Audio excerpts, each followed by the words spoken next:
Testing a school's water for lead doesn't cost much. Meriden tells me it only costs about $8 per sample, and it only takes about a minute to collect a sample. But even though it's cheap and easy to do, it's just not happening at most schools in Connecticut. Come here.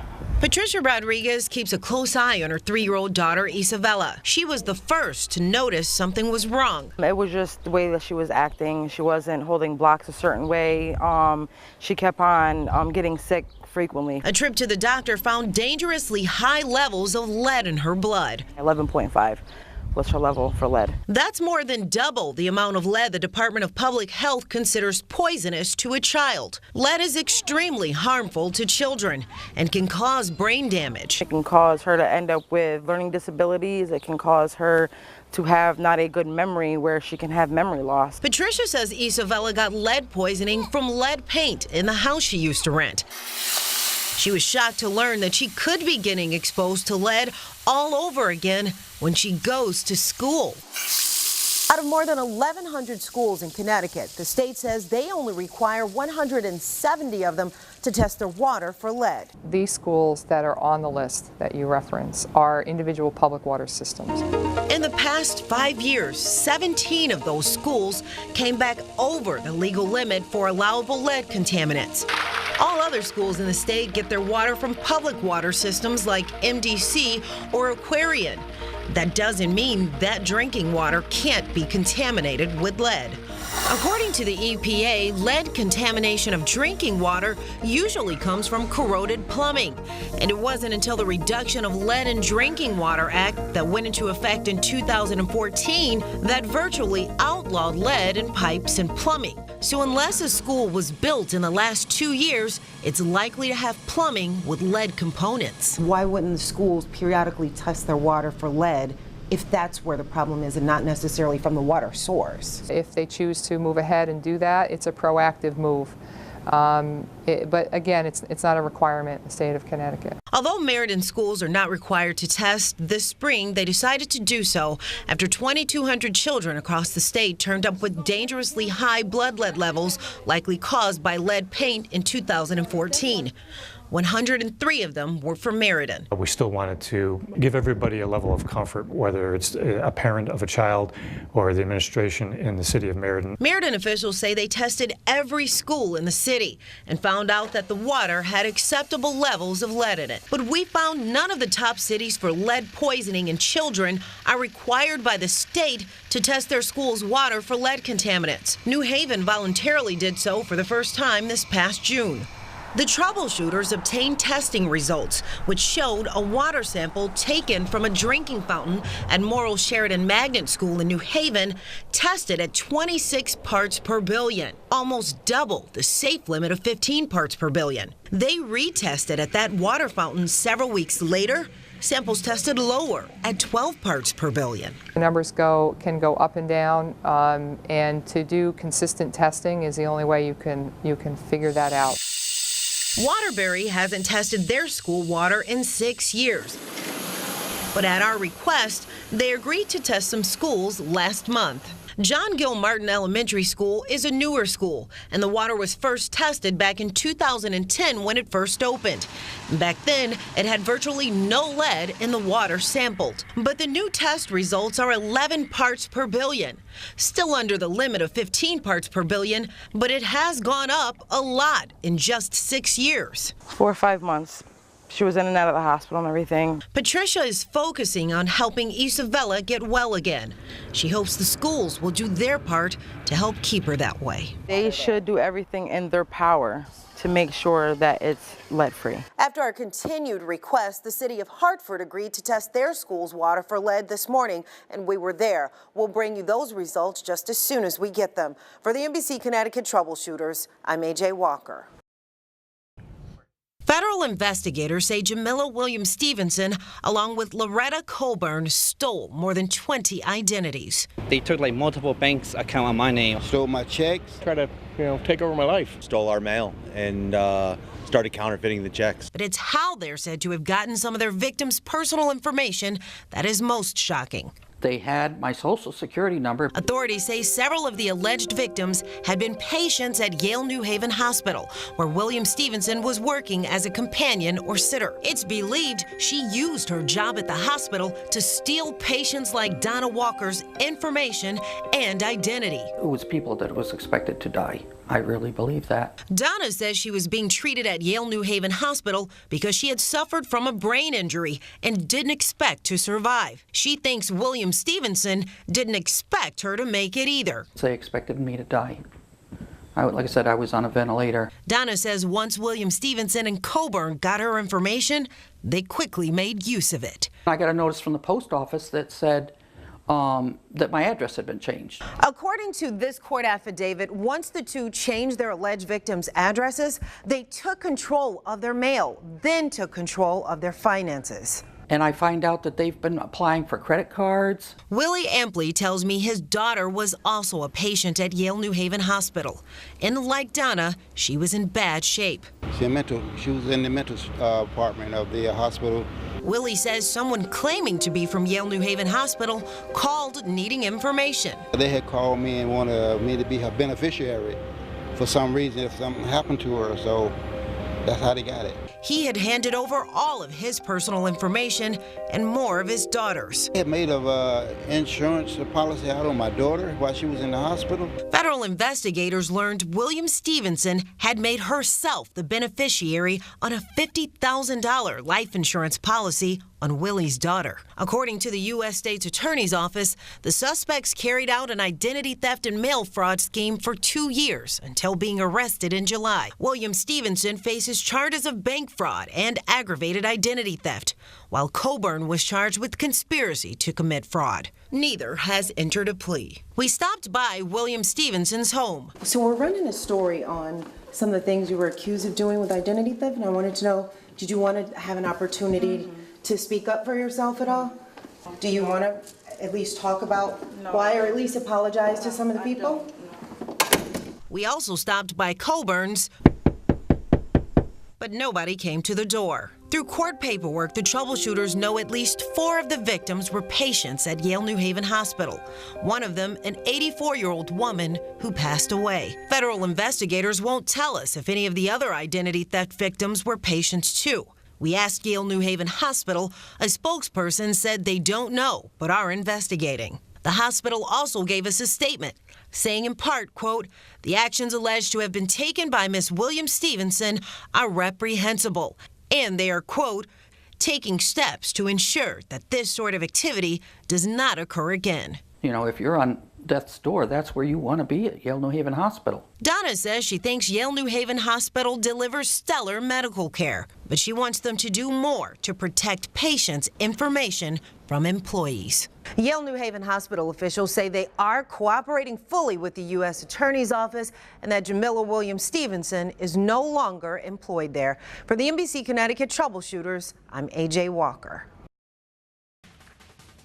Looking for a home on Craigslist, Wesley, Susan, and Kelly found ads like these for attractive rent-to-own homes at a low cost. I was excited, quite honestly. They called the number advertised and say a high-pressure sales pitch. If you don't act now, Had them pulling out their credit cards to pay $199 for a list of what was described as distressed properties in pre-foreclosure from a company called American Standard. The houses are vacant, or they're moving out because they're in the process of getting ready to lose the house. Wesley says a sales representative told him the company had already been in contact with the homeowners. absolutely. I mean, how else are they going to bring us on site for a face-to-face with a homeowner if they didn't have some type of business relationship with them? And Kelly says a telephone rep sold her, too, on the list of desperate homeowners who would let her check out their houses, then rent to own if she wanted. And I'd be able to actually see the house and be inside the house. But soon after the company had their money, Wesley and Susan learned they wouldn't be directly connected with homeowners at all. Then they started stipulating that, well, when you do find a house, we're going to send you a letter. You fill out the letter, and then you send that to the homeowner. And that's when flags really started raising, because now you're contradicting yourself from what you told us initially. Eyebrows started going up, and it's like, what's not right here? Wesley and Susan went ahead and sent the letter anyway for a house they liked.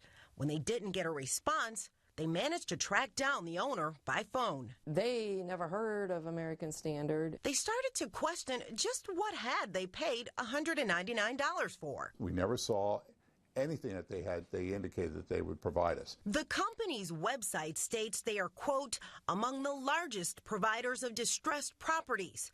But if you look at a different link on the website, they warn they take no responsibility for the accuracy of the list. But Wesley says the salesperson never said that over the phone when he handed over his money. Troubleshooters showed Wesley and Susan another home on their list that was quite a shock.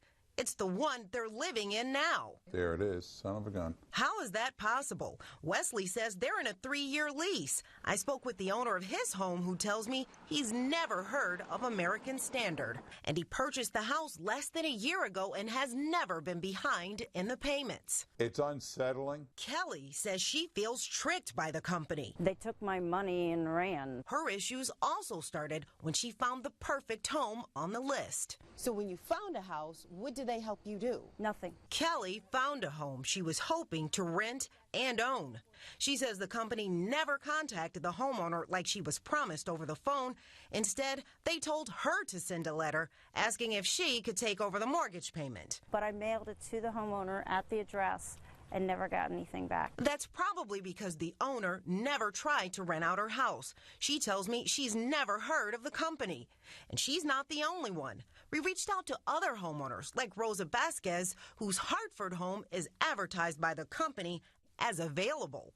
My house is not in the market. My house is not for rent. Some of the homes on this list from American Standard don't even exist. For instance, I'm standing at what's supposed to be 23 Todd Road in Shelton, but it's just vacant land. And the city of Shelton has no record of a home being here. According to the list, there's supposed to be a 3-bedroom, 2-bathroom home here. And we found 9 other addresses on the list where the homes don't exist. And then there's this. Here's a picture and details for a 3-bedroom home in Hartford. But look again.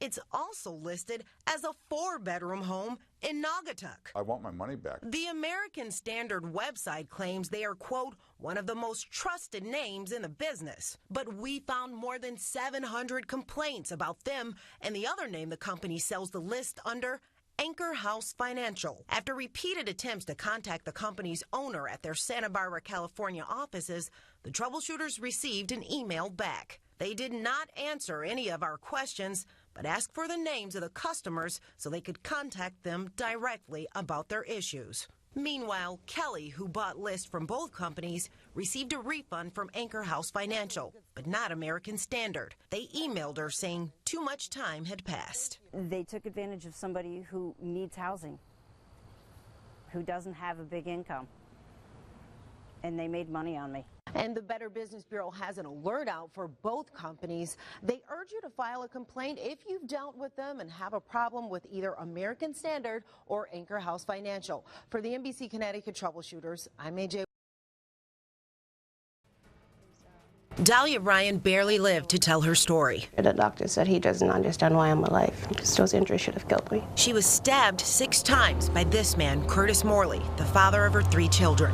Dahlia says in July of 2012, they were arguing at their Hartford home over a male friend, and he attacked. By the time I realized what was really taking place, there was a knife at my throat. The wounds run deep, both physically and mentally. What is this wound? That's one of the defense stab wounds I had on my arm.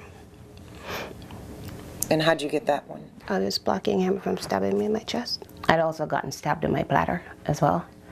And I'm having issues. And that's the one in my back. That's the first one I received. These days, she goes about life trying to be normal, but the painful details of that terrible night are always with her. I'm still suffering. I have not recovered. And she struggles with the fear Curtis will attack her again. He was let out of prison after serving 4 years. From what I was told by the prosecutor was that he would be deported after he served, the maximum time allowed on his sentence. Curtis is in the U.S. on a green card. The prosecution cut him a deal that reduced his original charge of attempted murder to assault in the first degree, which is still a serious felony. But when he got out on special parole this past January, he was released right back into Hartford. Not immigration. Where did it go wrong? What's going on here? According to court transcripts during the sentencing, Morley's own attorney says, quote, "We do anticipate this will result in Mr. Morley's deportation." So what happened? I reached out to the chief state's attorney's office and they declined an interview. But an official tells me they did notify Immigration, Customs and Enforcement. They also say the prosecutor, the judge, Curtis's own attorney, and even he thought he would be deported. A spokesperson for ICE tells me it's the state's fault they couldn't deport Curtis.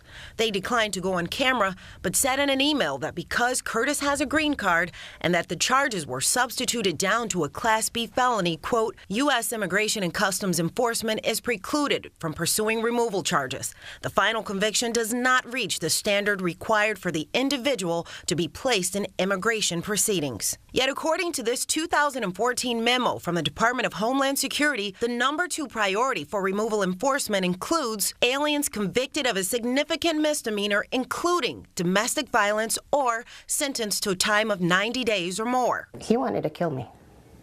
No doubt about it. He wanted to kill me. Victims of domestic violence are being threatened and harmed by individuals who are either here on a green card or not here legally, and yet it seems to be a passive approach by ICE in terms of just a lack of initiative to address this. Karen Jarmock with the Connecticut Coalition Against Domestic Violence says she's contacted ICE herself to try to have violent domestic assaulters deported, but she says her concerns fall on seemingly deaf ears. The system, i.e. ICE, is not acting on that opportunity. They're almost trying to think of every reason why the offender should be able to stay, as opposed to why this is risky and harmful to a victim who is here as a U.S. citizen. With ICE blaming the state and the state of Connecticut saying it's up to ICE to act, Dahlia and people like her are caught in the middle. What are some of the fears you have? That one day I'm gonna find him outside my doors. And just days after my interview with Dahlia, she said Curtis showed up at her home. She wasn't there, but her kids were. We further pressed the state's attorney's office about this case, and now Curtis Morley is back in custody for violating a no contact order. And now the state says they are asking ICE to review this case. We'll stay on top of this story. For the NBC Connecticut Troubleshooters, I'm AJ Walker.